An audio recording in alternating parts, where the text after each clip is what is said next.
Well, we're starting our June CapMac user group meeting. Hopefully I can get this through here. Do we have any visitors at tonight's meeting? Okay, well, if we'll check again at the end to see if any has joined us. Just a little recap of our membership. We're up to 67 paid members right now, so we've gained a couple. I would encourage you all, if you're not already, to follow us on some of the social media networks, either our website, follow our Twitter account, or one of the two Facebook, or either a page or the group. And of course, use Slack if you want to have technical questions answered by anyone in the group. And I'll reiterate that a little later. Now, our program for tonight is going to be a collection of presentations by members about their favorite tips, tricks, and apps. And I have 3 people currently listed to present, but that doesn't mean if you have something to share, we can't work you in at the end.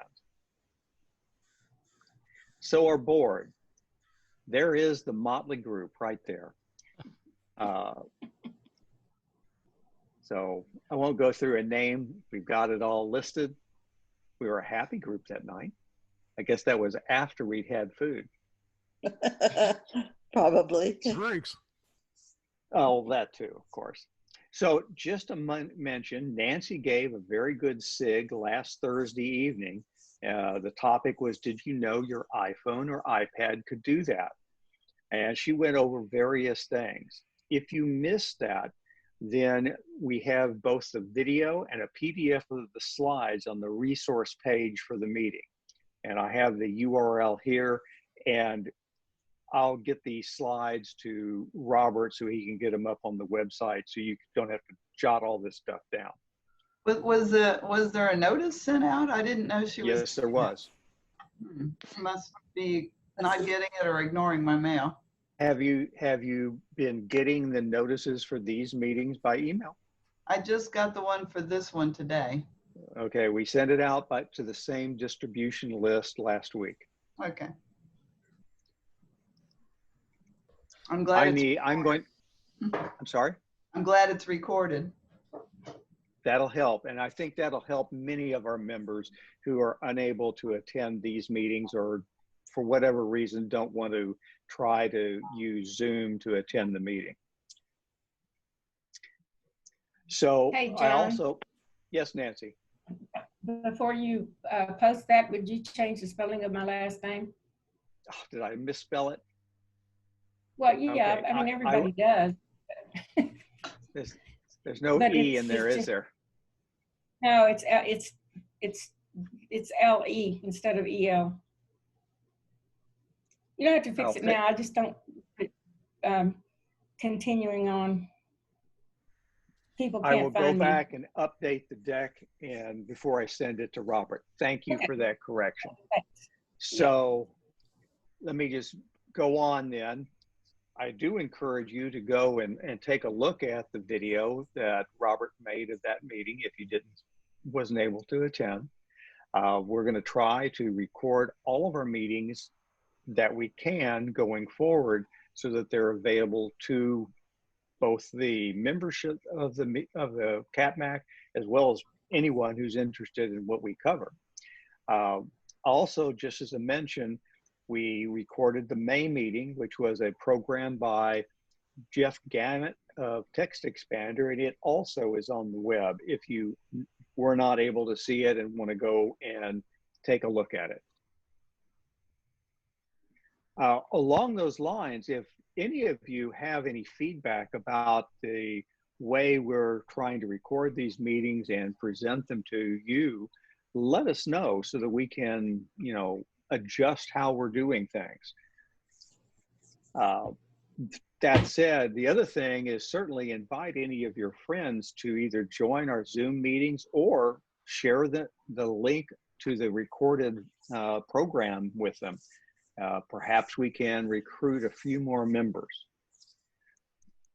So before I get to tonight's program, is there any general announcements that anyone needs to make? Well, hearing nothing, and I hope that means no one's talking, I will move on. We have 3 scheduled presentations here, one by myself, or I should say 2 quick ones by myself.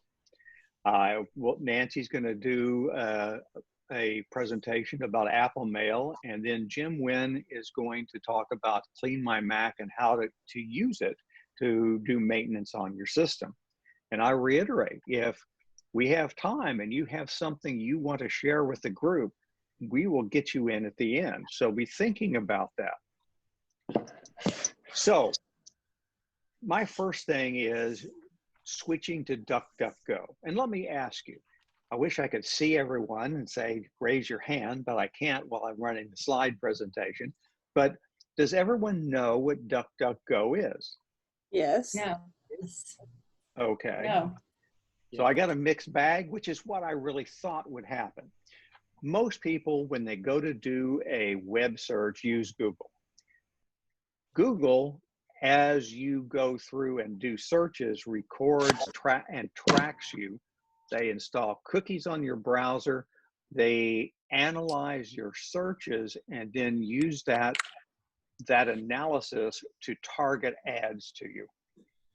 And I don't know what else.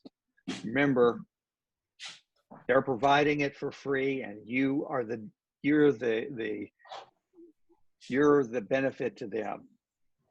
So DuckDuckGo is a completely different search engine that is designed for improved privacy. It is an independent search engine designed from the grounds up for your privacy. It doesn't collect information about you. It doesn't gather your search queries, and it doesn't install cookies or tracking code on your systems. So how can you use DuckDuckGo? Because by default, we always use Google when we're doing your searches. Well, the simplest way to do that is simply load the web page for DuckDuckGo at duckduckgo.com, and then you can do your searches there. Alternatively, you can change your default search engine for your browser. Now, you can do this for any browser. I'm simply going to talk about how to do it for Safari, and it's very simple to do. First of all, you would open up Safari and go to the Safari Preferences panel. Once you open the Preferences panel, you would go over to the tab marked Search, the spyglass, as you see in the photo at the bottom of the screen. You click on that, you look at the options there, and the top options is Search Engine. And if you click on it, it allows you to see a pull down or drop down this list listing all of the available search engines. DuckDuckGo is one of the 4 that Apple provides for you to select from. Once you've made that selection, then anytime you do a search with Safari on your Mac, it's going to go through DuckDuckGo instead of through Google and help protect you and your privacy. The other thing you can do is you can also make the same change for Safari on your iOS device. It's pretty straightforward to do as well. You open up Settings into Safari. I know the print here is a little small, but I couldn't get it all on the slide. But if you see on the left-hand side, I've got down to where Safari is listed in the settings page. Once I click on it, on the right-hand side, you see various settings for Safari. And the second thing down is search engine. If you click on that, it opens up another box that allows you to pick one of the 4 same search engines Apple provides. Once you've done that, then any searches, web searches on your device will be routed through DuckDuckGo. You do have to do this on every iOS device. It doesn't get communicated via iCloud between devices. So if you want it on your phone and your iPad and your Mac, you have to independently set that on each of the 3. So how many of you are currently using DuckDuckGo? I think at least one person was using it from what the response was earlier. I use it on occasion. It's not, I'm using it. Yeah, Yeah, I I'm use it on using it. occasion. Oh, good. It sounds like several people have at least tried it. I would encourage you, if you have concerns about privacy with your searching, I would encourage you to switch to DuckDuckGo. It is a step in that direction. Any questions before I move on? How good is the search engine compared to, say, Google? I have had no problems. I haven't compared the two. You will typically get more ad-driven responses on Google than you will on DuckDuckGo. But you can get lots, because that's my default search engine, and I've had no problems with it. So you Does do anyone get some? else? Yeah, I'm looking You forward do to get trying. some ads. You do get some ads. True, but Yeah. it's not as bad as Google. Good. That's correct. Thank you. Any And other it questions will or also work comments? with, yeah, will it work with Firefox just as well? I Sorry? would 99.9% say yes. It works I in all just the haven't done it. browsers. It Okay. works in all of the browsers. So do you have to pay for it? What is No. their angle? Honestly, I couldn't tell you how they're monetizing it. I mean, they have. You could look at their ads. website. Could be their ads, but they're not as intrusive, in my opinion at least. They're not as intrusive as Google's are. Well, Google's harvesting all your data. It's for their marketing Yes. and all that. So, Well, getting Duck This- Duck this- sounds like sounds like maybe it was made in China. Are you sure? Oh no, it's a very well-known and respected search engine. Good. Duck, duck, go. Any other questions? All right, well, let me move on to the second thing I have, because I was looking today is what can I talk about tonight? One of the things I use all the time is RSS. Now, I'm going to talk about the RSS reader NetNewsWire, but let me just say it is a FOSS program. That is a free open source software program. I like free open source software.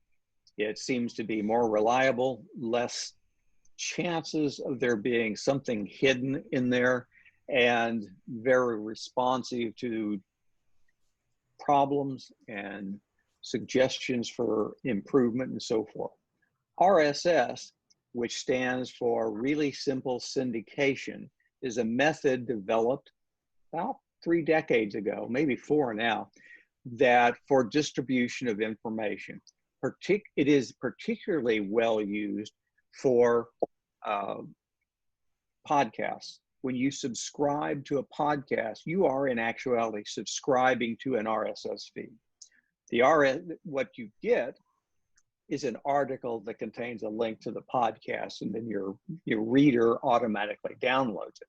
But there are numerous other things that you can get via RSS. Lots of publications have their posts also go out by RSS feeds. Many bloggers provide their posts via RSS feed as well. So NetNewsWire, it has been around a long time. It was actually sold many years ago. The original programmer sold the company to somebody else, and then he was able to get the rights back, and now he's full-time employed, but this is his hobby. So that's why he switched it to be an open source project.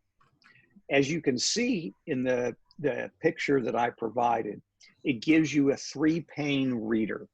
It's very similar to what we have seen in mail readers in the past. On the left-hand side, or the left-hand column, you have folders and and lists of sources of RSS feeds. You can put those together of the same or similar topic into a folder, And now, as you can see here, outside each of those listed, it says how many unread news items that I currently have. You can see I've got a lot. So what you can do then is pick one. And in the case or the example I've got here, I've highlighted the World War II podcast. So now in the center column, it'll list every article that has been downloaded from that RSS feed. I can then go to any one of those and click on it, like the top one is, that number 118, and the actual article will appear in the far right-hand panel. So you can go through this and fairly quickly parse what you want to read and what you don't. So those things that those articles that you don't interest you, you can simply skip or say mark as read and it won't come back. So I use this on a regular basis for a subset of my RSS feeds. It works well. I've been very pleased with it. I've been using it about 6 months. I actually use two different RSS readers. Both of them are open source. I use this one and I use Vienna. Format's a little different, but they functionally do the same thing. Do any of you on a regular basis use an RSS reader? I used to do it all the time, and I really liked it. And it's, for some reason, it stopped working for me, and I got frustrated with it and deleted it. But I find it to be very, what am I trying to say? It's very diverse in the kinds of stories that it lets you read. It is, but you have to subscribe to a source to get those articles. So you would have to go to, can't tell what I've got on there, but I've got several museums and history publications in this particular list. And then a lot of the Mac publications will, and Mac websites, Mac technical websites will have RSS feeds of their articles. As you mentioned, Nancy, today, some publications, some websites no longer have RSS feeds, or they're very difficult to find. You have to search for them sometimes. But I, like you, think this is a good way of getting information and quickly culling through it to find what you want to read. Yeah, I used to use NetNewsWire back in the day, and then now I've been using Feedly, and I heard that the original author had picked up NetNewsWire again, but I hadn't heard that he had actually re-released it, and it's actually like, Yes. Okay, he's back on board yet, so this is good stuff. And it is completely rewritten. It is not the original code. I think he rewrote it in Swift, but I couldn't swear to that 100%. But Cool. It is a new code base, not the original code. Any other questions for me? Yeah, John, Christian Boyce here. Do you, Yes, Christian. when you're reading these articles, is it just text, or do you see the full article like you would if you actually went to the website to go read it over there? Oh, it will include photos as well. Let me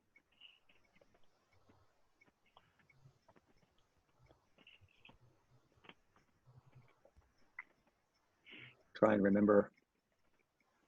Like this is another one. I wasn't planning to do this, so of course it doesn't work the first time. What I've seen on Feedly, which may not apply to NetNewsWire, is that it's usually a summary thing on some sites. Some sites it's the full article, and some sites it's a summary, and you have to click to go to the full article from within the reader. But that's Feedly, not necessarily NetNewsWire. And most of them are that way. I have to say, like this is one I started using on my iPad. And in this case, not that I care anything about Pokemon Go, but this article is the full article. Sometimes you'll get just the top level, And then other times, as you say, it's the full article. Different readers do it different ways. I have a question. One moment. Well, this one gives you the full article. With Vienna, it just gives me a high top level look, and then I can click on it and I open it in the browser. What was your question? Okay, if they ask you to click on the article, does that mean you could run into a paywall? Possible, but then again, you're subscribing to a specific site, so. Yeah, but I mean, the Wall Street Journal, normally if you just go to your browser, it won't let you in unless you're a paid subscriber. So in the old days, if you had an RSS reader, it lets you read anything. And so I was wondering if that has changed, or if it depends on whether the site is free or not. You know, I have not run into that issue with RSS reader, but I haven't neither have I opened up and viewed something that is clearly behind a firewall. So Well, even I really can't say. Even the Washington Post won't let you read as much as they used to. They'll block you pretty quickly these days. A lot of sites will. John, Yes. it sounds like that this is a way of organizing how you access your various stuff, as opposed to like just having a subscription and going to the Washington Post. Is that correct? True? Correct. What you're really getting is in essence a posted message every time the site you're following posts something, and then you can read what they've posted. I saw that you had on there Taste of Home with recipes. So can you use that as an example? Like, okay, you subscribe to Taste of Home and then you start getting a lot of recipes, or what? It used to work. It stopped working a while back, and I haven't followed it.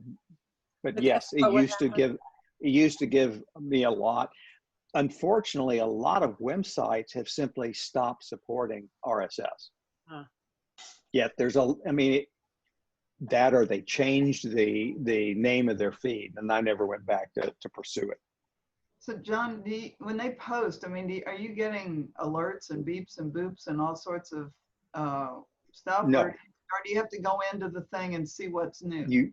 You have to open it up, and both NetNewsWire and Vienna will automatically, as soon as you open them up, immediately go to every one of your sources and pull everything new from every one of the sources that you subscribe to. Some of the others, like the one I was showing a moment ago on my iPad, you have to click on a button that says go and refresh. But in either case, they will refresh what's in the list. Does it download? I like the automatic. Does it yes, download them. So does it take up a lot of memory on your? It doesn't download the entire article. What it's doing is it's downloading the header that you see in the middle. Mm-hmm. Then you have to pick on one of those headers before it pulls up the article. Well, so if you have a subscription to New York Times or Washington Post or something, can you read them here instead of via I Safari? don't know. You'd have to see, do they have an RSS feed for their articles? And I don't know. Okay. You know, RSS is a lot of times you'll go to a website and you'll dig down in the bottom sometimes. You know, here's our RSS feed, and you get it and you can open it. If you don't have a reader, you can open it in Safari, and Safari works as an RSS reader. I just personally do not like how it works. So how is this different from Apple News, which kind of brings things into your? It's similar, but in this case, you get to pick your sources in both cases, but they're similar but not the same. You're paying for Apple News, though. Well, everybody gets Apple News. But I thought also, isn't it the case that people who are content producers have to do something to basically get their content, even if you've got a blog or whatever, put into Apple News. They have to actually do special stuff to register themselves and do that, versus with an RSS feed, it's just basically a list that they can put on their own website or blog or WordPress or whatever, and they don't have to go through any hoops for being able to, quote, publish through that means. I believe that's true.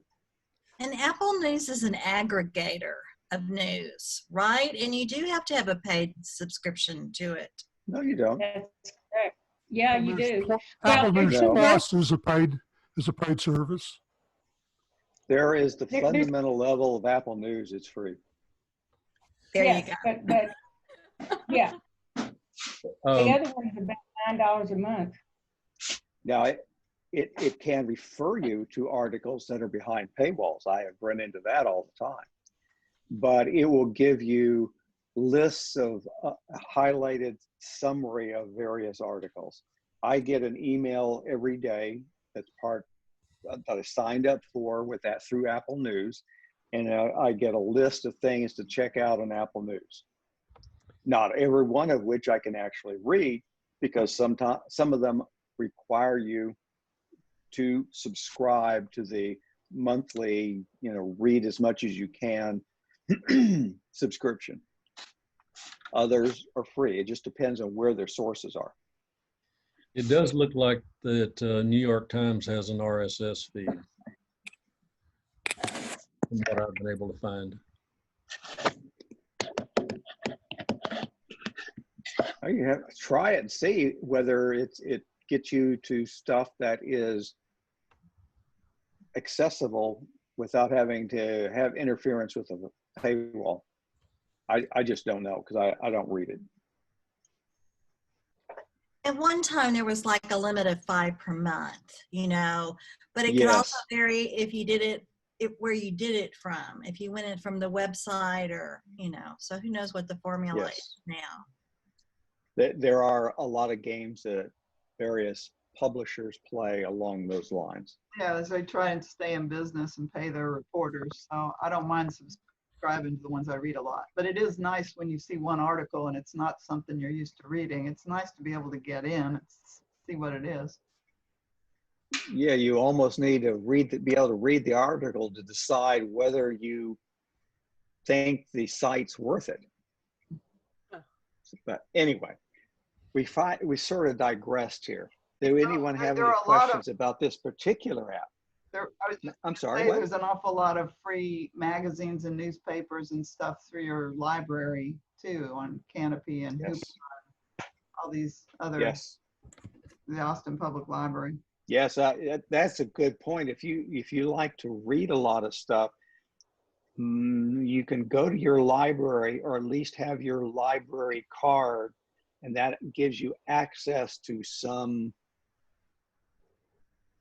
publications and books and movies. It just depends on what your library, and movies and music.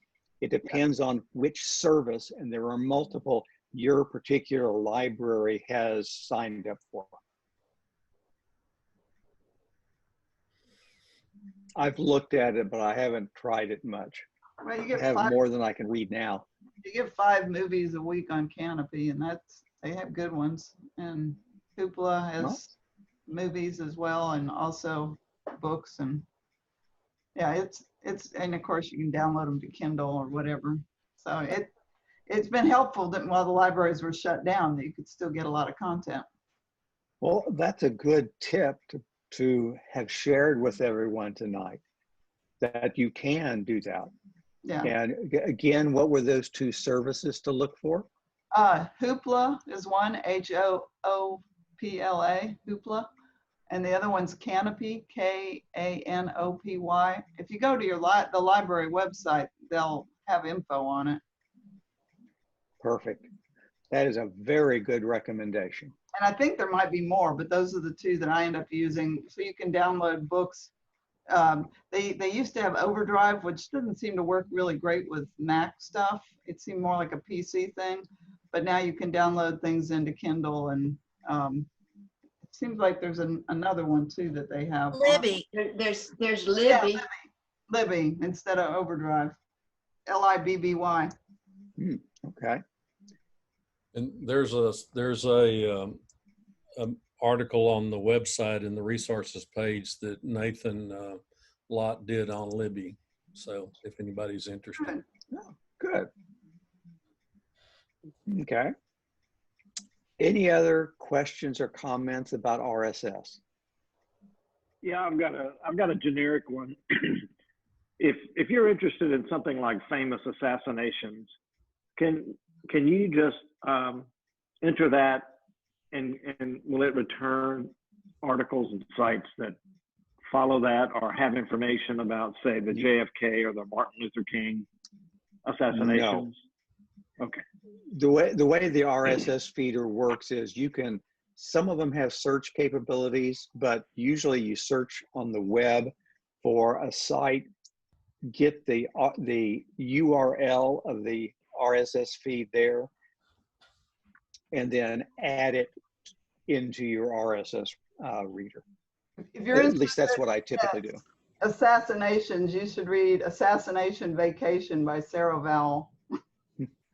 She's very intelligent and witty, but she also would travel all over America to go to the different assassination sites, and her commentary about things it's wry and interesting, and you learn an awful lot about things. Well, I know the main thing to learn is that who you think did the assassination is not really who did many of the assassinations. Well, and there's a lot of them you don't even think of. You know, we know sort of the big ones, but she covers a lot about history, but in a humorous way. So it's kind of fun to wander through it. Well, and you bring up a good point is for you, Bill, with regards to RSS, you could perhaps find some history sites and subscribe to them. Now, what that would mean is you would get 100 articles and probably 1 or 2 would be in the area you were interested in. Now, Well, I have the same thing here when I'm doing a lot of World War II history. So I follow History Extra podcast out of the UK, and it could be D-Day on one time, and the next time it's about the medieval kings or anything and everything. So you have to weed it out yourself. Okay. Are we ready to move on? Put the name of the book in the chat in case anyone else has that bizarre interest. Thank you for doing that. Yeah, I wrote it down. I'm going to look that up. All right, well, let's move on. And I'm now going to turn things over to Nancy and let her give you a overview of the Take Control of Apple Mail book by Joe Kissel. Okay, I'm kind of excited about talking about this. The Take Control books, the Apple books, have been around for many years, and they've only always done Mac stuff. I met the people who started it at Macworld and some of their writers, and Joe Kissel has been writing for them from the very beginning. And a couple of years ago, he purchased the Take Control books company. And one of his expertise is mail. The good, the bad, and the ugly. He does not hesitate to talk about things that he thinks do not work well, but as he mentioned in this particular book, it's better than any other choices that we have right now. This particular one is, he's been writing about mail since 2008. So he probably knows as much as the people who created. And this book just came out. In fact, I think it just came out a couple of days ago. And it's talking about the new features that are in iOS 13 and iPad OS 13. And there's, it's 239 pages. Let me see how to change this. Whoops, how do I change this? There we go.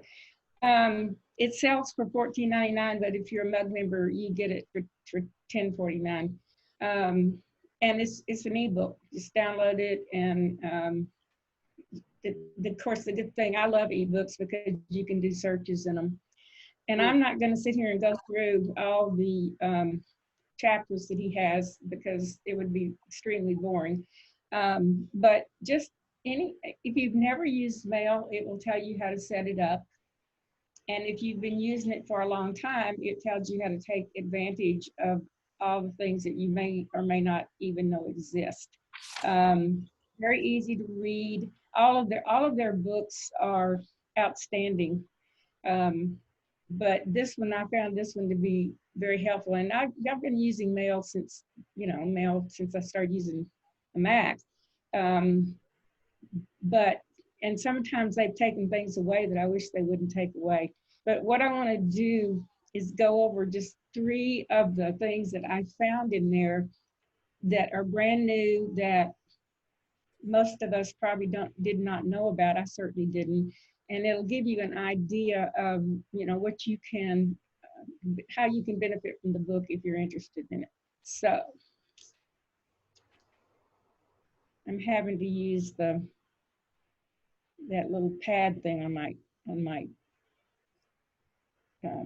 computer, and I hate it. I don't know how to use it well. There we go. 239 pages of how-tos. And as I said, things that you want to know and things that you didn't even know existed. And if we're going to have an app, we might as well make it work for us instead of the other way around. All right, come on, there we go. The first one, I really like this, is the new mail pop-up feature. And it's both on your phone and on your iPad. And it lets you instantly choose from several email addresses from an individual. And there's a lot of people in CapMac in particular that have more than one email address. You probably have family members that have more than one email address. My oldest daughter has 3, and one of them is for her job, and I'm not supposed to send her emails to her job unless it was some kind of, gigantic emergency, but I still have it on there.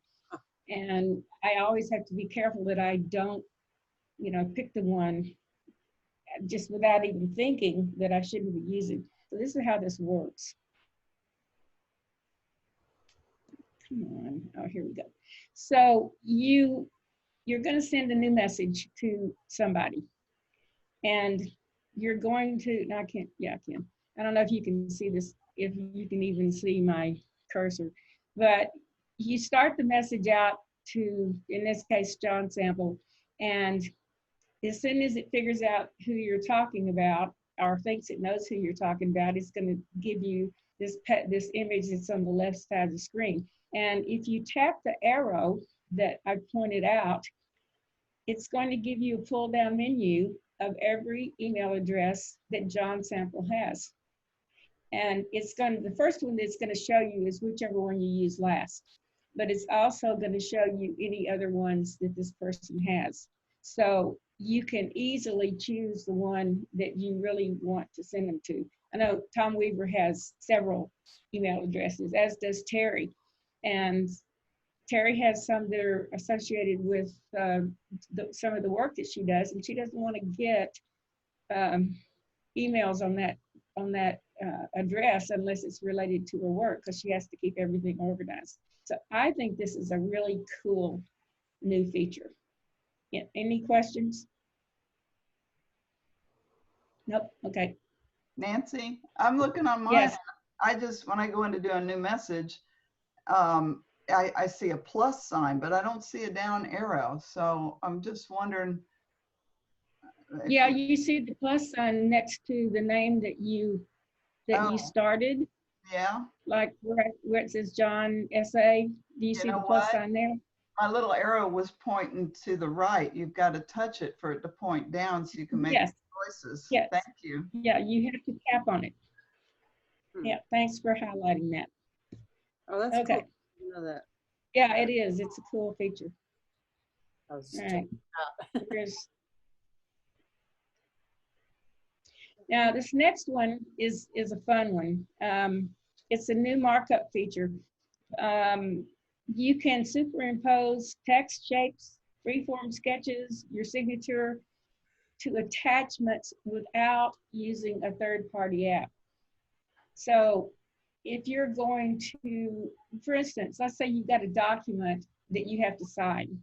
You're going to have to pull it out of the message that you got. You're going to have to open it up in some application that will let you do a signature if it doesn't have built-in electronic signatures. And then you have to save it, and then you have to put it back in your mail. We've all had to do that. And we just think that that's what we have to do. Well, we don't have to do that anymore because it's going to let you do it right from inside the message. So, yeah. So it means that you don't have to, I'm repeating myself here, but you don't have to use Preview or a third-party app.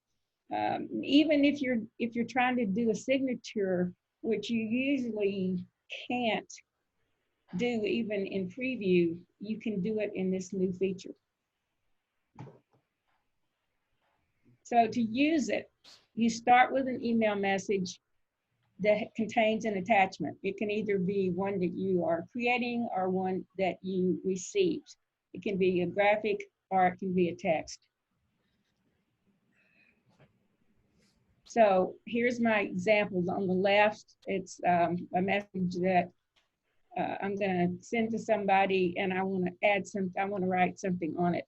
So if you hover your pointer over the image, over the attachment, you click the disclosure button, which is going to, if you look on the right, at the image on the right, that little down arrow is going to show up at the moment that you hover over the picture. Okay, and you just choose markup from the pop-up menu, and then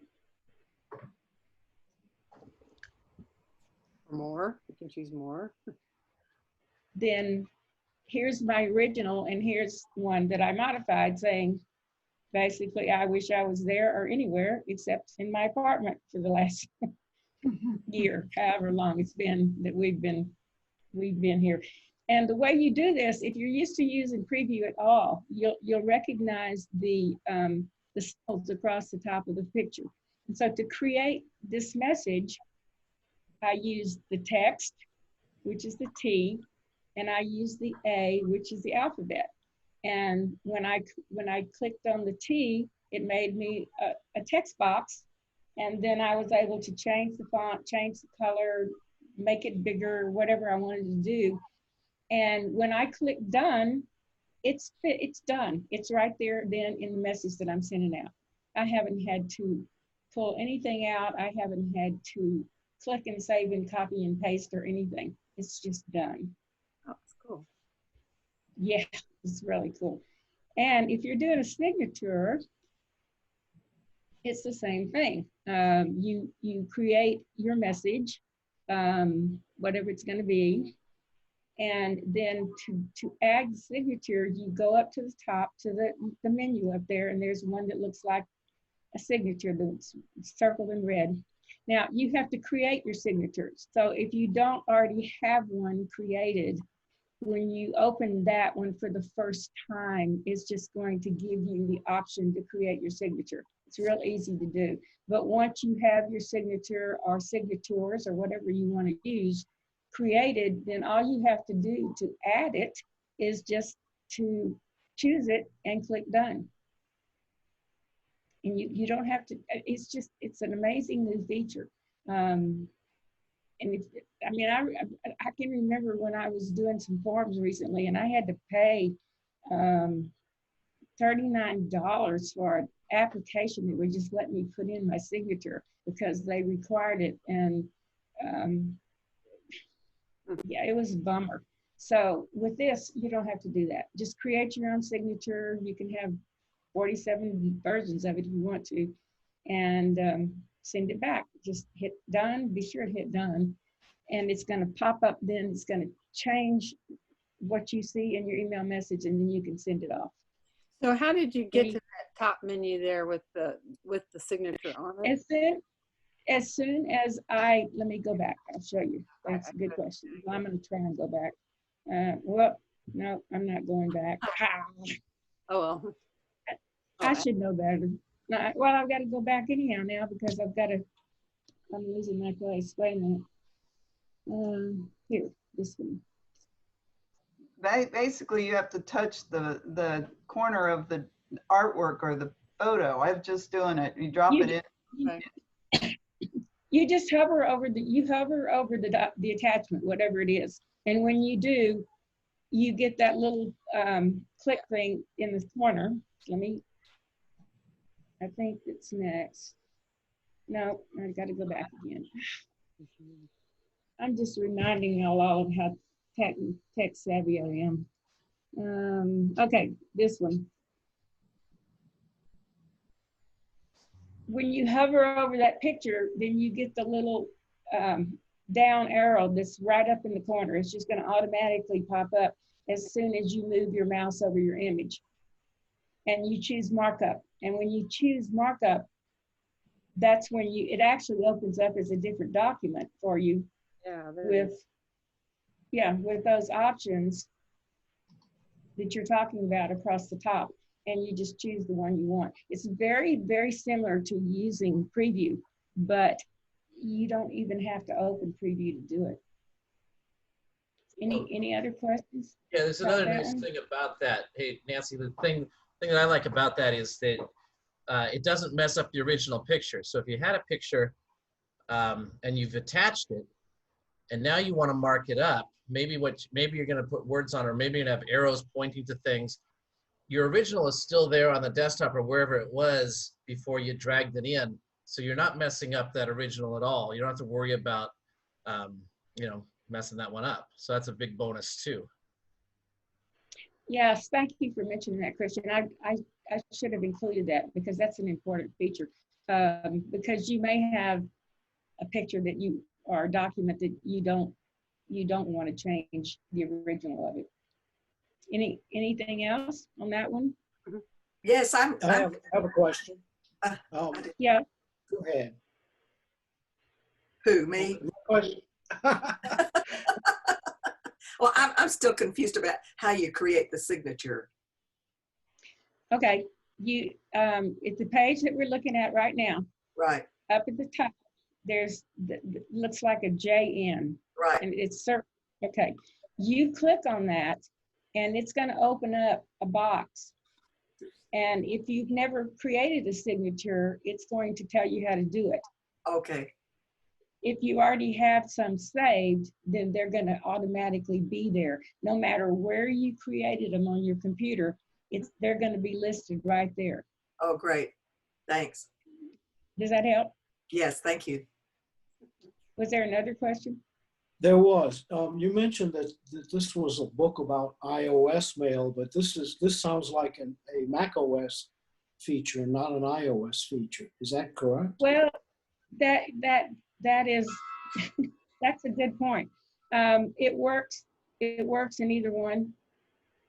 I just demoed it here using the Mac because it's easier to see, but you can do this on your iPhone or your iPad too. Because yeah, you're right. This book is about mail, mail in general. And I may have maybe I didn't title this well enough. But you can do this on anything that where you have mail going out and you've got attachments. Okay, any other questions? I got one more thing. Does it include things like how to manage your mail, like deleting blocks and moving stuff to other? Absolutely.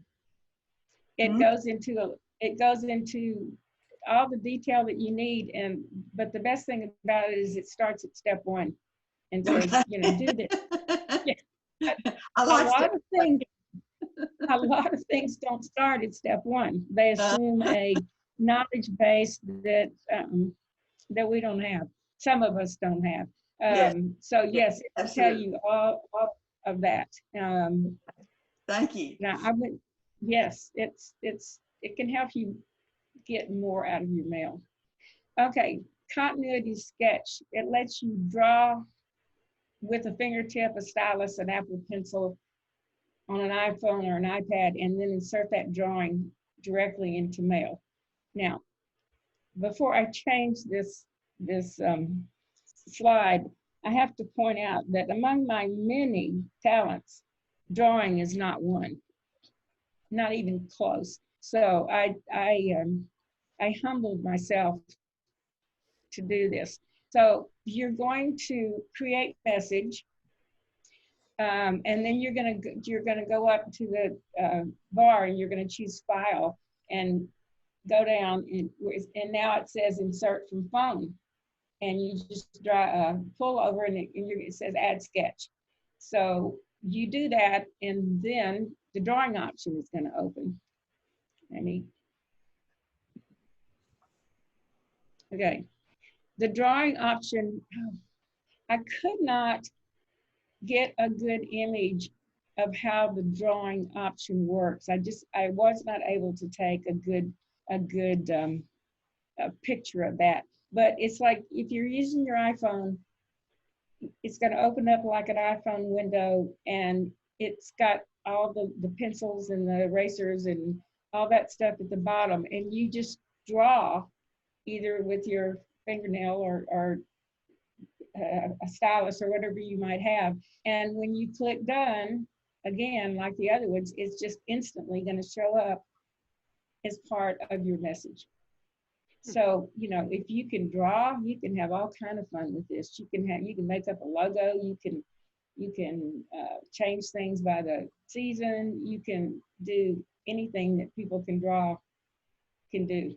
And again, you don't have to, you're doing it right there in that message. You don't have to go to any other third-party app or anything. It just works. Nancy, this yes.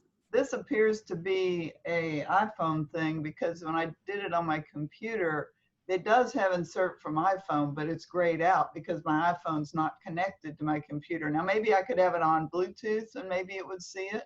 I probably have. No, it only works on the iPhone and the iPad. Okay. I didn't realize it. Yeah, I didn't realize that option was even there on the Mac, because I did all of this on my iPhone. But maybe if I have Bluetooth on, it might connect to my phone and get it. I don't know. That's I don't know. It's on both of them. Pardon? I'm sorry, what? I think they will connect via Wi-Fi. So if they're both on the same Wi-Fi network, then they should work. Yeah. Okay. I don't know. Okay. Well, like I said, if you can draw, you can just have all kind of fun stuff. Well, doing that's this. a big if there, if you can draw. Yeah. Problem. I have a kid who can draw, and it constantly keeps me humble. But you know, you can't be a genius and an artist at the same time. So, okay. So we'll choose genius, huh? Yeah. Yeah, especially with the technology. I'm just you know, so advanced. Thank God for CapMac and the people who are so helpful. Okay. Letter opener. Now this is not going to apply to everybody, but if you communicate with people who use Outlook and Windows machines, then you've probably at some time gotten a document that was labeled windmail.dat, and you can't open it on a Mac. The Mac doesn't read it because it doesn't have to. Well, with letter opener, you can open it with this app. You already know that mail's not going to open. So if you have those attachments, let me go one more here. Okay, it's basically a windmail.dat file is basically a compressed archive, and it can include contracts, contacts, calendars, data, messages, all kinds of things. And sometimes it's stuff that if you're doing business with somebody, you really may have to have. So the letter opener will convert these files into formats that mail understands, but it does cost $30 a year. So you probably don't want to get this unless you're constantly having to deal with people who send you those kind of documents. But I know that there are people who have to deal with people who use Windows machines. So if you're interested in it, you can go to this just windmill.help / letter opener and buy it. And then when you get those documents, you just are gonna, now I didn't try this out because I wasn't about to buy this out, but you would just slide the document into letter opener and it would give you everything that was there. So I frequently, no, I won't say frequently, there have been times when I've gotten these kinds of enclosures and I've just had to tell the person I can't open them. So if this is a big deal for you, it's something to look into. Okay. Usually I just tell them that they ought to send it in something that makes sense. Yeah, but sometimes, if you're dealing with customers, you may not, you just want to tell them, just get a Mac and get over it, But if some people can't do that, so, because they're dealing with customers. So this is the book, Take Control of Apple Mail. These are just 4 of the things that are included in there that I thought would be of interest to everybody. You go to Take Control Books, order it. They have books about everything that has to do with Mac, and they constantly keep them updated. Thank you, Nancy. Well, thank you for those good tips and good recommendation for a book. As I recall, I think, Robert, you mentioned you'd picked up a copy of a Take Control book for Zoom, hadn't you? I said I was going to. I haven't done it yet. I've been mostly learning on the job. I understand that. But I bring it up simply as a suggestion to anyone who wants to learn more about Zoom, that there's that opportunity as well. Yeah. It's a very good book. It's a very good book. Are these like hard copy books, or are they online? No, they're ebooks. Ebooks, So okay. you download them instantly. Yeah, you download them instantly. Okay, thank you. Which I like, as I said, because then you can do a search. Yes. And Nancy, did you put the link, or could you put the link in chat where we download those? Or I know it was in the title or something. No, you're right. But yeah, I was thinking in terms of posting it, but yeah, I can put those links. I'll just, yeah. Let me see if I can open my slideshow without y'all seeing it, and I'll give it to you. Thanks I should have thought about that. Thank you. Yeah, that's a good idea. Thanks. And what I like about doing these things at home is we can try them out while you talk about it, and it's not like we hammered the internet that we did at our other locations, because we all probably have higher speed at home. So I was able to do it while you were talking. Good. Very true. Well, then I think it's time to move on to Jim Wynn, who had something to share as well. Okay, let me see if I can get into screen sharing gracefully, and I appear to be. Okay, you see the title? Mm-hmm. Okay, very good. What I'm going to talk about is a utility called Clean My Mac 10. And it's kind of a Swiss Army knife utility that handles a lot of the routine getting rid of junk off the machine that tends to accumulate. And this is what the welcome screen looks like. And it's really easiest to just let it do its thing. You also have over on the left a number of choices, but let's say the easiest thing is to just hit the scan button at the bottom, and it'll go through and go through the machine and locate things to clean up. And it, with this laptop, it had probably been about a month since I'd run it, so it found about 4 gigs of junk to throw away. It also looks for malware and any optimization that it can do.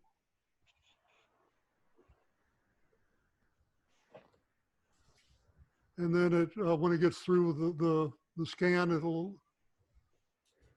like I said, it'll say, show you what I've found, and it gives you the opportunity to proceed. Again, by just hitting the run button, and then it goes through and clears out mail attachments, empties the trash if you haven't been doing that, removes what I call system junk, which is caches and et cetera, et cetera.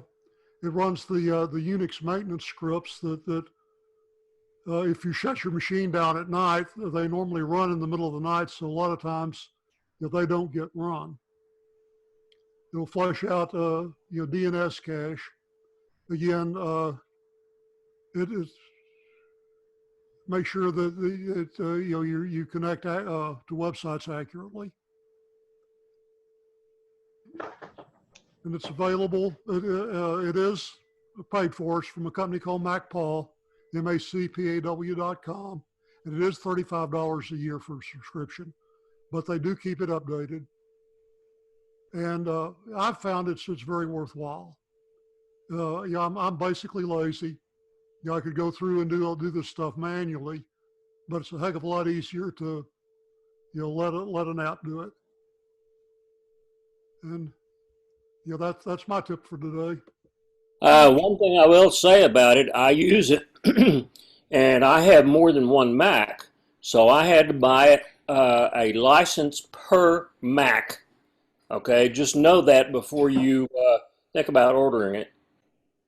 Yeah, and sometimes my Mac will say it's running out of RAM or memory or something, and that will come up and say it'll clear out some of that for me, and it does. Yes, that's right. And my machine only has 8 gigs of RAM, and I can fill it up. Sometimes, and I say I've not had any problems with it. As I say, it's not not terribly cheap, but it's been worth it for me. It also what you showed just showed that there's a sale going on right now for a license for 2 Macs for 54 something. I think you have 1, 2, or 5, I believe. Was what the price was. Again, I've subscribed to it for several years now. It's also a part of the SetApp group. SetApp, which gives you about 150 apps for free, if you will, for $10 a month, actually. So for $10 a month, you get that and 149 other apps. Yeah, and at the MacPaw website, they also have several other utilities. So, you can, there's another one that I've used in the past before I've switched over to a solid state drive. It's something called Smart Reporter that would query the firmware and the spinning hard drive and keep you up to date on its health. I'd say the utilities have worked well for me. I think TechTool Pro also has one that works on solid state drives. Yes, and TechTool Pro is a good product too, but I've been using this for several years and been happy with it. Just when you're on your computer and you get these pop-ups that offer you a software, particularly MacKeeper or any number of other ones, and they look like they're free and they'll just fix every problem you've ever had. Do not, under any circumstances, ever put that on your machine, because you just added adware or malware to your machine. Clean My Mac is a great product, and there are some other ones that are legit, but don't ever buy one from a pop-up. I don't care what it is. Go check it out first, and then before you get involved, because the next thing you know, you'll be having all sorts of little pop-ups on your screen. And I know I work over at Austin Mac Works sometimes, and we charge 120 a pop to clean those machines up, and we get several of them in a week. So just be careful with this kind of software. It's get a good rep one like what Jim just talked about. Don't. Yeah, I say Mac Keeper is very dangerous. Yes, very. By the way, if you all may have noticed, if you use Disk Warrior, a product by Allsoft, they have not upgraded their software since the advent of APFS, the new operating system. And I've been bugging them about it because it was one of my favorite software utilities until they stopped. They can still work on the older operating system, but not APFS, the newer operating systems. They say they're upgrading, but it's been over a year, okay, since they have introduced anything. Just a word to the wise. If you do use it, I think it's coming, but it's going to be slow. Something came up in that conversation there that I wanted to ask about. I leave my machine on 24 hours a day until it crashes or I have to reset for a security update or something. Yeah, in that case, the Unix maintenance routines that run automatically will run, because I think they're normally scheduled. The default is to run around 3 a.m. Okay, even if I don't shut my machine down. Yeah, Okay. if the machine is running at 3 a.m., the maintenance, I think they're daily, weekly, and monthly routines. And right off the top of my head, I can't remember the names of them, but they're three of them. Yeah, they're three, and then I say if you shut your machine down or put it to sleep, I don't think they run automatically. No, But if the machine has to be left on, then they will run. If it's asleep, it seems like my computer wakes up and does stuff. Yeah, mine too. That may be the case. Sometimes you wake up at night and what's my computer doing? Right. Well, maybe maybe it's being smarter than we are. Well, because it'll go to sleep by itself. Unless you set it to not go to sleep, it will automatically go to sleep. But I think you can also set it to wake up if something like that needs to happen. Yeah. Oh, I love your background. Thanks, Wales. I By the haven't way, got to do that yet. By the way, if you can run those three maintenance programs that Mac OS normally runs at 3 a.m., you can run those manually from Mac Paul. And there are several other programs that will allow you to run that manually if you wish. Yes, that's true. Yeah, that's true. Yeah, when you say Mac Paul, you're talking about the Clean My Mac. Yes. Yep, Art. Yes. There's also a free program called Onyx that does a lot of this stuff for cleaning caches and that sort of cleanup. Yeah, it's very good too. I've used it in the past. That reminds me, for a while I was using washing machine, and is it right that that's not a good thing to use? I've been using Clean My Mac mostly, but I wonder if I should just get rid of that on my computer. I still have the app there. Washing machine was done by a company. I can't remember the name of it off the top of my head, but they're from Austin, and it used to be a pretty decent program. I don't know if they've kept it up or not, but I don't think it's one of the worst ones. But Well, Clean My Mac's so good that there's no point in having the other one, I guess. right, yeah. Yeah, good. Thanks. What was the Onyx? OMIX? Onyx, ONYX. Okay.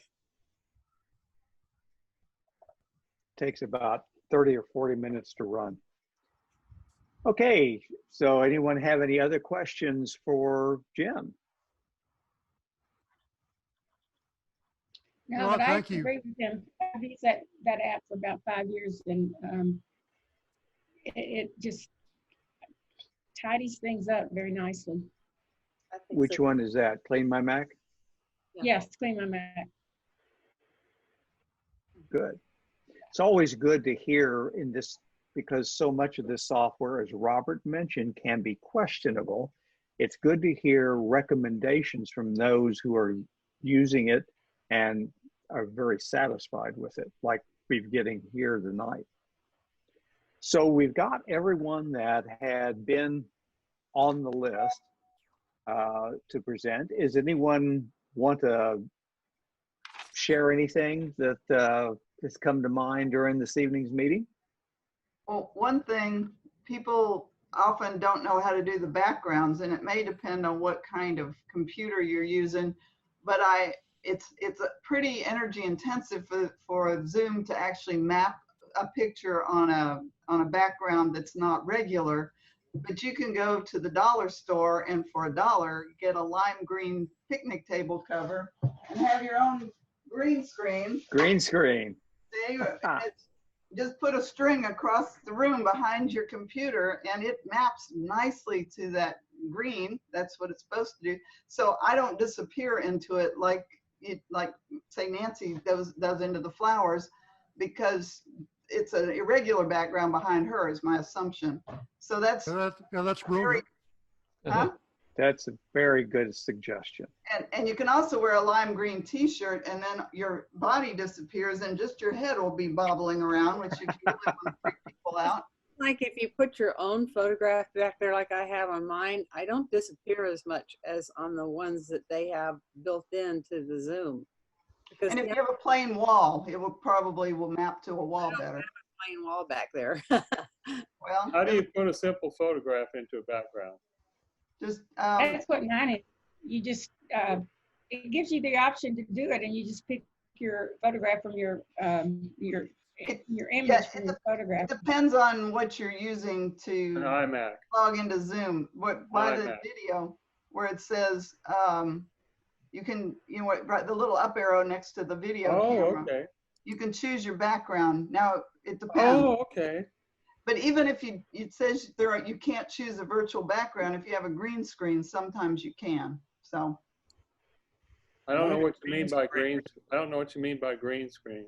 Okay, this lime green was picked by the movie industry to have monsters and special effects on, and the actors are acting in front of nothing. And because people generally don't wear lime green, I think they picked that color. It's roughly the color of Judy's shirt. Actually, blue was originally chosen. And they found that they had a whole lot less trouble with green. That's called chroma key, by the way, in TV lingo. Right. I mean, when you see the guy, the weatherman, he's he's not standing in front of the map that he's talking about. He's standing in front of the chroma key screen.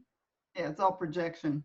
He's probably reading off a little monitor and waving his hands around to nothing. Right now I have a big swimming. Oh, go ahead. Sorry. I've noticed in a lot of TV shows when they have people inside, a lot of times the walls will be green because the characters stand out better against green somehow. You'll notice a lot of shows like Masterpiece Theater, like a lot of those, the walls, the rooms will be green. Well, yeah. There's also the green room before the guest comes on, so maybe sometimes that signifies that. But lime green, which is generally the color, which is even limier than the shirt Judy's wearing, that emerald may not work unless you click on it and say, this is, because there is a choice to click and say, no, this is what I mean by green. Well, so that means that the forest green swimming towel that I have draped over a tall music stand behind me is not doing as well as the grass behind me would do. Is that right? You can play with it. They do have an option where it says click if it's not the right color green, and that never has worked for me. Anyway, it's one of those fun little tips. It also appears that you need a certain amount of horsepower in the computer to use the virtual background. Yes, that's correct. You need less horsepower. In the old days, if you actually have a green screen, it takes less horsepower, is the way I understand it.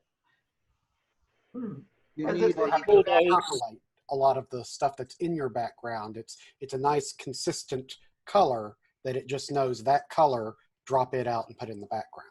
Yeah, doesn't have to work as hard. You need a 4-core processor. Terry's got a 2-core processor on her MacBook Air, and it will not put a background behind it. But did you try a green screen? I don't think she has anything green. For $1 at the Dollar Tree, you can have something. Well, it still won't let you do it if you're on an iPad. I'm using an iPad. Are you? As a background. I've got an iPad Pro. Oh, well, I have an same iPad here. Air, I have an iPad Air, Pro. so. By the way, in the old days, in television, people used to try wearing blue shirts. And the talent would fight with the control room people because they could never get a perfect chroma key. That's one thing that the green screen has cleaned up in the last 20 years or so, is that it does a very nice key. And that's the reason they still use it. Well, Art, you may not remember, but in monochrome days, that blue shirt was nice because white shirts didn't work very well. Exactly. And they tried to bring those blue shirts into the modern era, and unfortunately, it just didn't work very well at all. I was reading tips from these actors that are unemployed right now, and they're doing presentations over Zoom. And they also said if you have a light behind your computer, so there's light on your face, and don't wear houndstooth or patterns like that, because they'll just distract your viewers entirely. Don't wear house shoes. Is that what you said? Houndstooth, that little zigzaggy pattern. Oh, houndstooth. Oh. I think we're all wearing house shoes. You'd be surprised. Bunny slippers, probably. I'm barefoot. I would be barefoot. My cat would be chewing toes. Sometimes you see people on TV and the pattern of whatever they're wearing just keeps jumping, and you just can't focus on what they're saying. So that's It's called Moire. Moire, right? Yeah, it used to be from there's limitations of the TV system, and now even though the TV system is capable of a lot higher resolution than it used to be, with high definition and all that, now it's like the data compression that Zoom uses, so you still have that problem. We've been laughing about this, but many good points here for those of us who seem to be using Zoom more and more, and who knows how long we're going to be using it, that good tips to look at in the future. Wear a solid color shirt, use a green screen,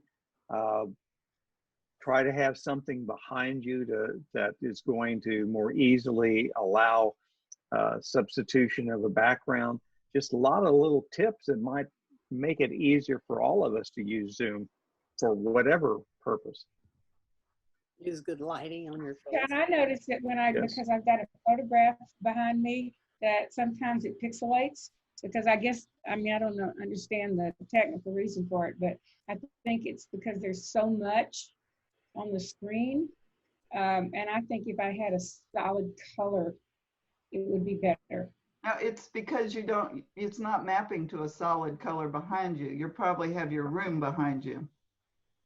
That's true.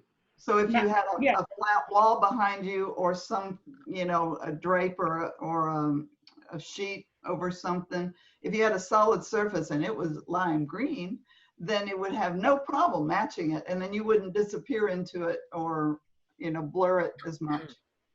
But it's There'll be a run at the dollar store come tomorrow. Yes. I understand, though, that it would cost me about $20 with Lyft to go to the dollar store. So yeah, I may try a different solution. There's always I thought all I had to do is start using a computer with a camera on it, which I'm not doing right now. That's a good start. I'm not even doing that, let alone thinking about the color in the background. Well, Well, you know how we are. We like to play.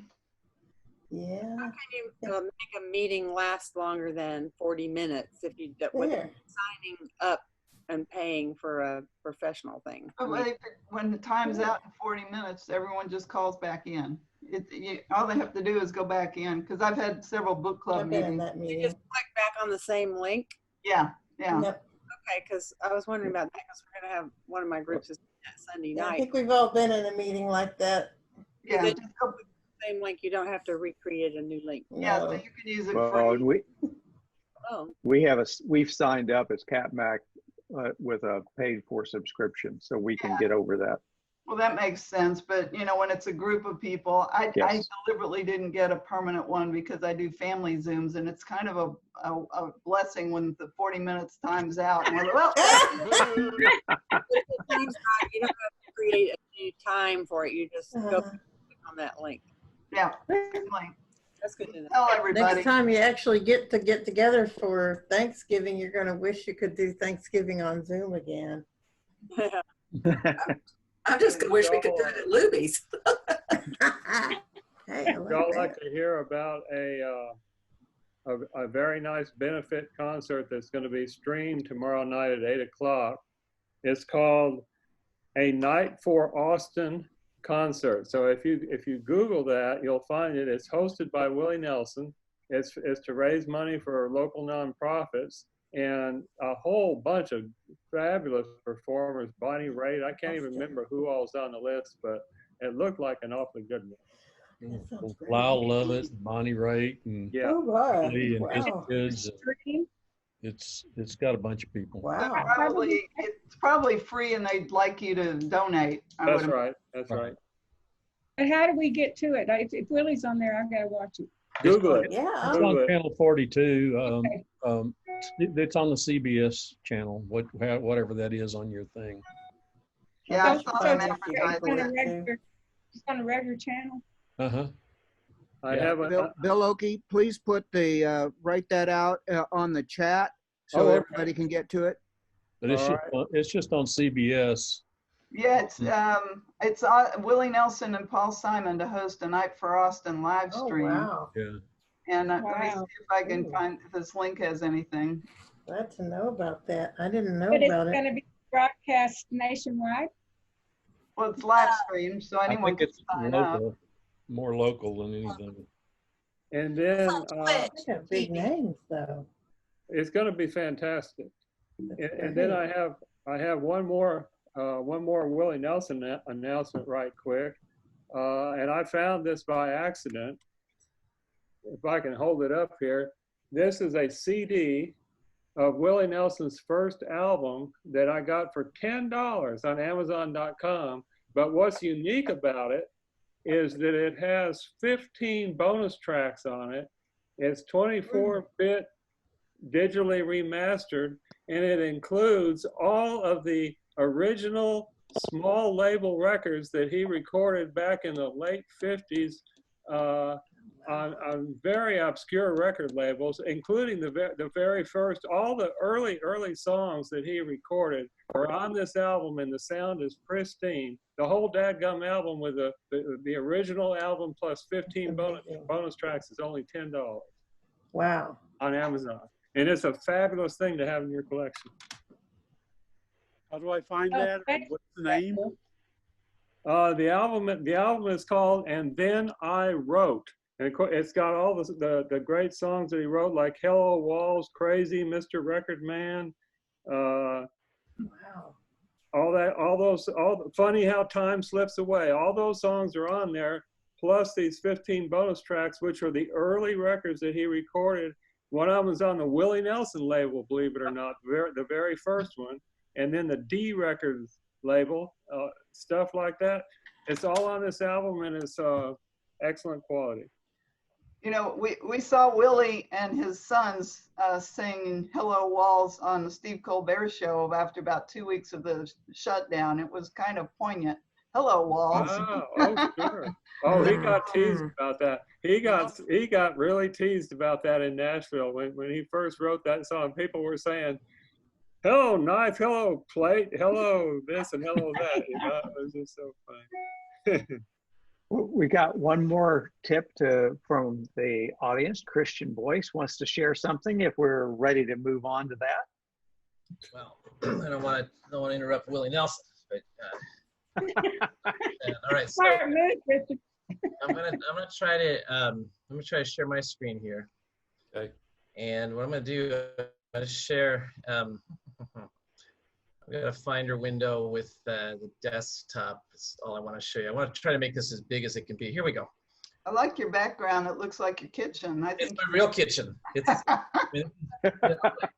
want a picture of a clean office, and I'll put that behind me. Yeah. Okay. It's the real deal. Okay. So I want to show you some Finder tips. We all got to deal with files in the Finder. So hopefully you see my window here, and there's two things I want to show you. First of all, my desktop is littered with screenshots, right?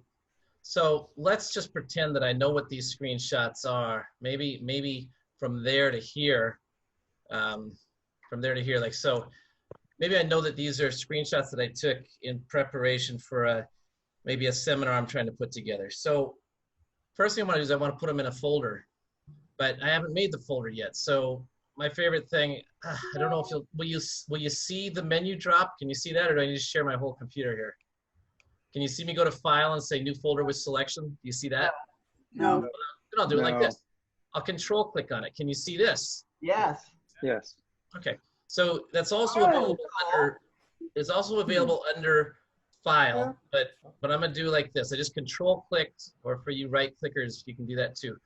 So what it's gonna do is gonna take those 15 items, and this is the other nice thing, is it shows you how many, and it's gonna make a folder and jump these things into it. So here we go. Okay. And there it is. It's made the folder. Now the folder's ready for me to name. You see up at the top, it's already highlighted. That's cool. I'm going to call this, my best screenshots or something like that. But wait, there's more. Okay, so the other part I want to show you, so I'll just open this up and let me know if the window remains visible, or does it, yes, you can still see it, right? It's still that window. Okay, good. So these all have terrible names, right? They're all screen recording, screenshot, whatever it is. They're all, whatever the name is, they're all bad. So I'm going to highlight these. I see I got a couple of movies. I'll skip those. I'm going to highlight these. I'm going to rename them in one shot. I hope I can do the Control click again. And let's see if I see, if you see rename, here it is. You see rename 13 items. And when I do that, I get to say, I'm going to call these, I'll call these CapMac screenshot. And then what it's going to do here, see, I've said this format is going to be name and index. So it's going to go, as you see a sample here at the bottom, it says example CapMac screenshot 1, and the next one's CapMac screenshot 2. So let's just do it. And you see they're all named. That's cool. Oh, that's so Now, cool. You can also, if you want to do it a little bit differently, you can say, I'll go to rename again, and I'm going to tell it that I'm going to replace text where I have the word screenshot, I'm just going to put in the word pick. And so these will all get renamed again like that. Oh my God. So when you need to do a lot, these are built-in Finder things. This is right there in the Finder, ready for you to exploit. So I do this all the time. Is I take a lot of screenshots, and stuff gets scattered around, and there you go. So that's my tip for the day. Wow. I love that, Christian. Thank you. Excellent. That is good. I have a question. They're all along. Yes, sir. I have a question. Can you make it double digits or triple digits so that it would be 001 all the way through 013, that sort of thing? I think you can. I think what you do, instead of saying format like this, where you're saying name and index, I think what you do is you say, I think I do name and counter, and I think I can say, let's just see if it does. I'm not 100% sure. What if yours started at 01? Looky there, 0, Wow. 0. Yeah. That did it. Now I don't know how I got 3 zeros or 4 leading zeros, but hey, if you'll settle for that. What if you were to start with 01? You know, put 01 in that spot. Yeah, in fact, I could even do this. Put 01 there. Like I can't type the 0, won't let me. But I can start with some other number, like I'll say 101. So that works too. Oh, it likes to have that fixed number of digits, apparently. I guess it does. I don't know about the, how those I didn't even know it was going to work. So I was hoping it would. Good question. All right, so that's what I've got today. Well, thank you, Christian. Cool tips. That's pretty cool. And with both of those things are under the file menu. If you forget about the control click business, if you don't want to do this, but I like this a lot. I'm going to show you one more thing. I just had to show you one more thing. So I make, from time to time, make a document that's got, it's got a name like, I'll just name one of these. I'll call this, my great document. Okay. And now I want to take my great document and I want to put it on my website for someone to download, let's say.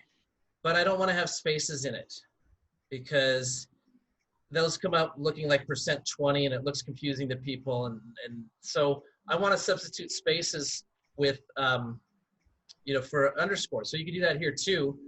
If you do the same thing here, there's many ways to pull this off, but one way is to do rename. Okay, where's my select multiple in order for rename to work, I think. Oh, that's too bad. Okay, well then I'll do it this other way. Watch this. So you have these quick actions, and quick actions are things that you make in Automator.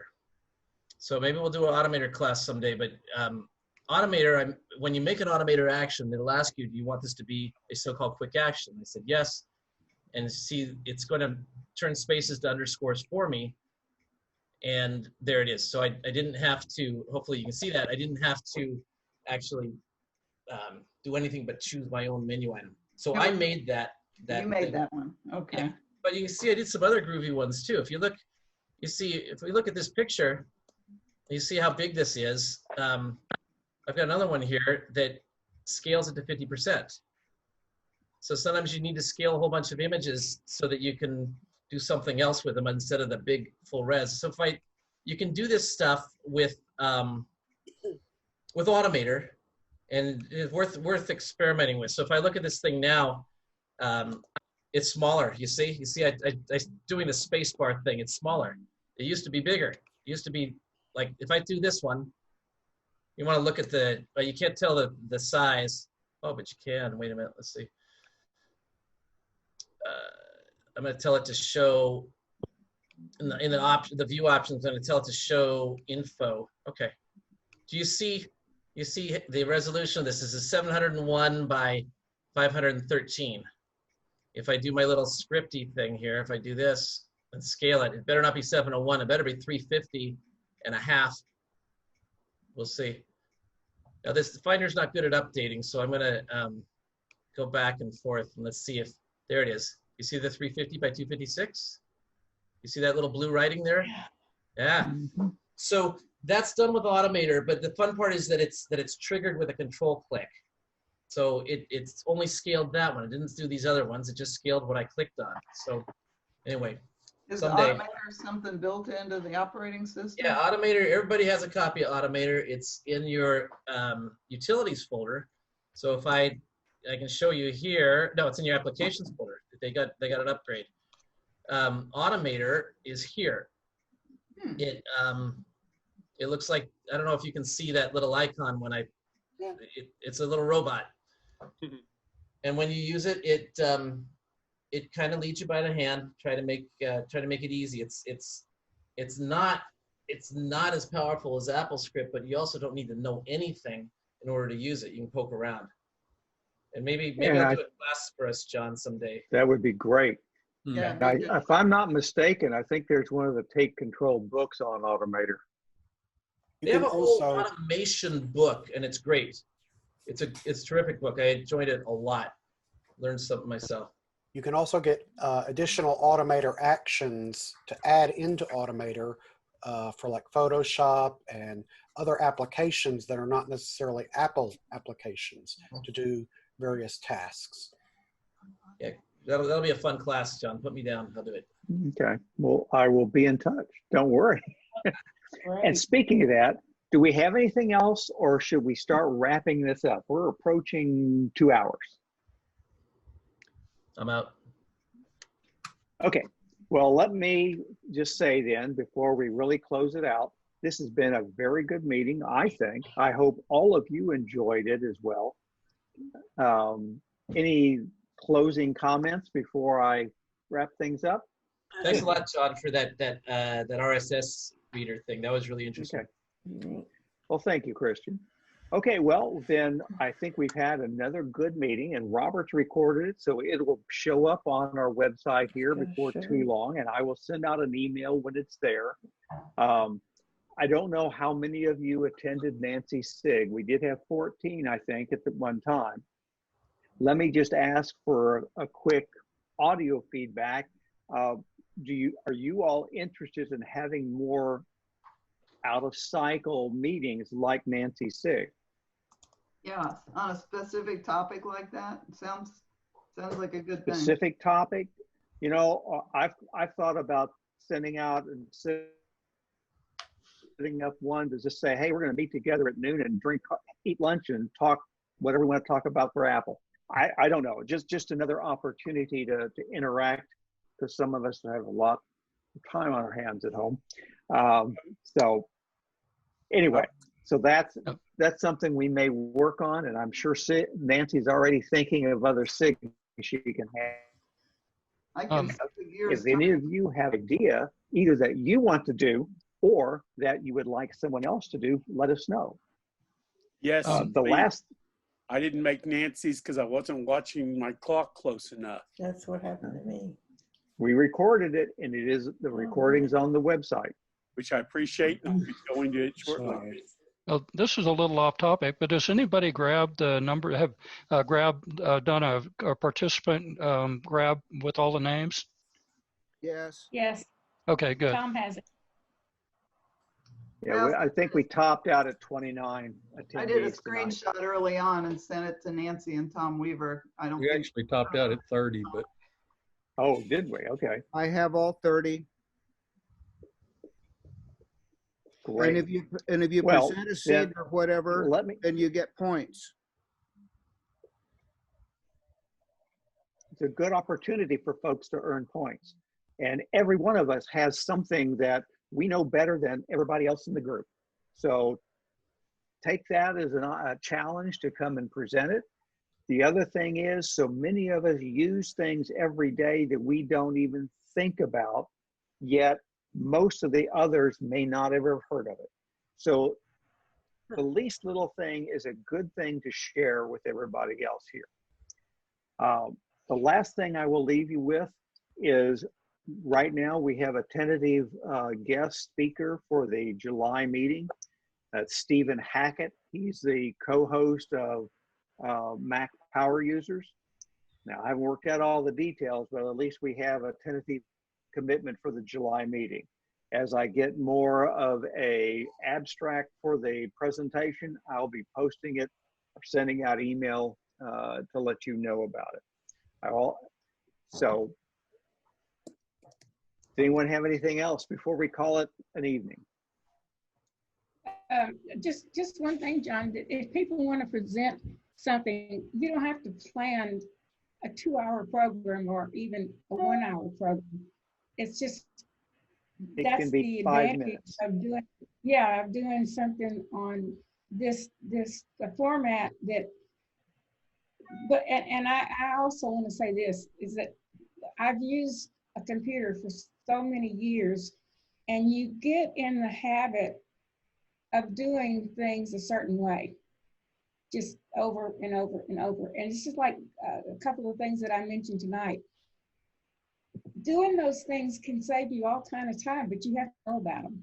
And, you know, Christian knows all this stuff. Craig knows all this stuff.